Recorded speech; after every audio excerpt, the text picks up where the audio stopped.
pildid on pildistatud, siis esimese asjana jõuavad nad arvuti kõvakettale.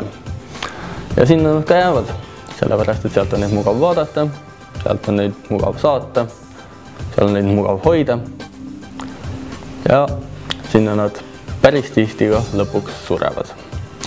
Minu nimi on Anton Lember ja täna näitame teile Point TV-s, kui suures ohus on andmed, mis on arvuti kõvakettel. Kõvaketas on üks arvuti keskseid komponente, mis niimoodi kätte võttes tundub olevat selline õige kõva asi, aga ütleme, et oleks me selle liigutuse teinud töötava kõvakettaga, mis on veel kinni ja töökorras, oleks me selle ilmselt juba ära lõhkunud. Selline on siis koduarvuti kõvaketas lahti võetuna ja kõik teie pildid on selle kauni peegeldava pinna peale kirjutatud. See pind on umbes 20 nanomeetrit paks ja üks bitt on ka umbes 20 nanomeetrit pikk mööda seda ringiratast.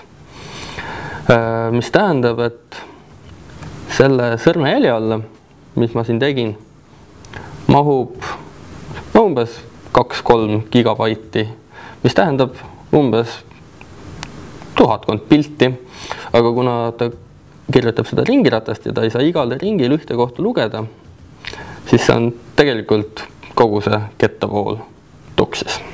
Minu rasva on näpujälg nüüd teie arvuti kõvakettale vaevalt satub, aga see ei tähenda, et kõvaketas võiks endast oma kõvakorpuses turvaliselt tunda.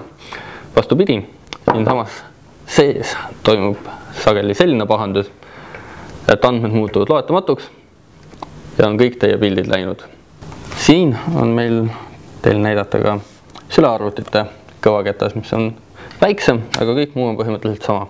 Tema oleme siin ühendanud ka sellise vahvidinaga arvuti taha, et me saaksime ta käima panna ja vaadata, mis toimub kõvaketta sees, kui ta on sisse lülitatud. Siin on see lugemispea, mis teeb ülitäpseid liigutusi, et lugeda neid tibatillukesi andmejooni nanomeetrite täpsusega.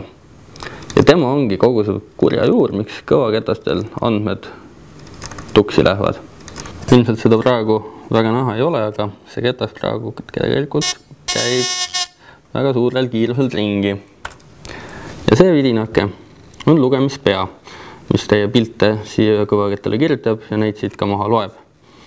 Ja ta teeb seda mitte selle pinna peal, vaid hästi selle pinna lähedal.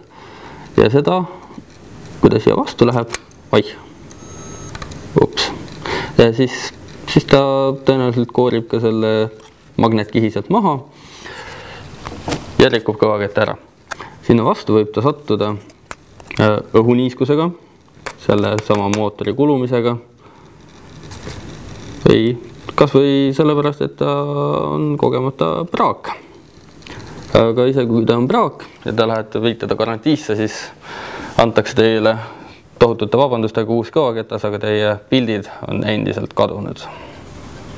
See ongi see põhjus, mille pärast ei ole eriti mõistlik pikalt edasi lükata seda tüütut tegevust, valida välja pildid, mida soovite paberile trükkida ja need ka paberile trükkida.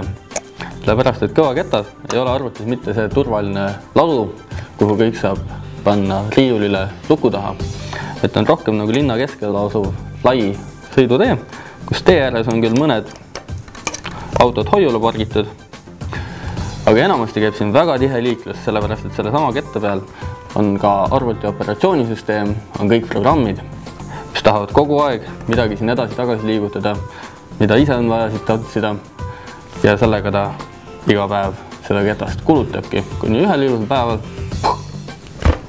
ketast enam ei ole. Ja sellepärast ongi alati mõistlik pildid paberile trükkida. Muidugi, kui kõvaketas ei tööta, võib alati üritada siia ise midagi kirjutada.